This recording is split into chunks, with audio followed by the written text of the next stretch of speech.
Are you sure you want to change your name, Ms. Anderson? You'll have to change your degree certificate, documentation, and passport once you do. Noelle Anderson nods. I'm sure. The employee tries to talk her out of it. It's quite troublesome for adults to change their names, and your current name sounds nice. Are you sure you don't want to think about it? No, I'm done thinking. She signs the form. Sorry for the trouble and thanks. Alright. Then, the name you're changing to is Aria Bird, right? Yeah, Aria Bird. It means a flight to freedom. Chapter. Are you sure you want to change your name, Ms. Anderson? Once you proceed with this, you'll have to replace your certificates, identification, and passport, a staff member said. Noelle Anderson nodded. I'm sure. The staff tried to talk her out of it. It's pretty troublesome for an adult to change their name, and your current name sounds nice. Are you sure you don't want to give this a second thought? I'm sure. She signed the papers. Thanks, and sorry for the trouble. It's no trouble. The name you're changing to is Aria Bird, right? Yes, it was supposed to represent a flight to freedom, which was what she wanted for herself. She wanted to leave this place without leaving any traces. Noelle asked, can I get my passport changed now? Yes, you can. This is a slip to show that your name has been changed. You just need to head to the counter downstairs to get your passport replaced. Noelle had her passport changed as quickly as possible. She didn't change anything else, though. Her degree certificate,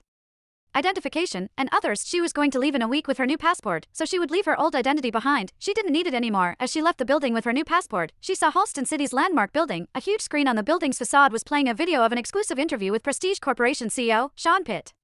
The interviewer noticed one of Sean's subconscious gestures. She smiled and said, I noticed that you keep rubbing your ring, Mr. Pitt. It looks like a plain silver band. Is there any special story behind it? Sean smiled gently and held up his hand, showing her the ring. It's my wedding ring. Wait, really? Excuse my rudeness, but I thought someone of your net worth would wear a diamond wedding band. I imagine the diamond would be quite large, too. I made my and my wife's wedding rings myself, Sean said. I molded and polished them, even carving our initials on them. Wow, there really are letters engraved here. ICSP and N. My wife's name is Noelle Anderson. Now I'm really jealous. Your wife must have saved the universe in a past life to have a husband like you, Mr. Pitt. I'm the one who saved the universe to have her as my wife, Sean said gently. The passers-by who had stopped to watch the interview began to talk about it, sounding envious. However, the star of the show, Noelle, merely smiled mockingly. Once upon a time, she and Sean had been deeply in love. They had spent 15 years together, from dating to marriage, to their teachers and classmates. They had always been a perfect couple, but that had changed 2 months ago. Noelle had received a photo from a woman she didn't know. The woman appeared to be in her early 20s, dressed in a revealing nightgown and pantyhose. Her neck was covered in hickeys, a clear sign of a recent, passionate encounter. In the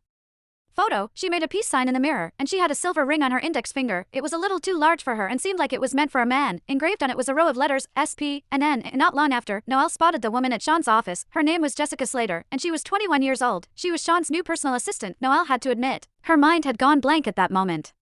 She wanted to charge into Sean's office to ask him whether a personal assistant's job scope covered sleeping with him. However, she decided against it. The photo Jessica had sent her said everything she needed to know. Noelle left amid the envious exclamations from the crowd and headed to a jewelry store. Her heart hurt as she slipped her wedding band off her ring finger. Is there any jewelry you would like to alter, miss? A staff member asked politely. Melt this ring for me, please.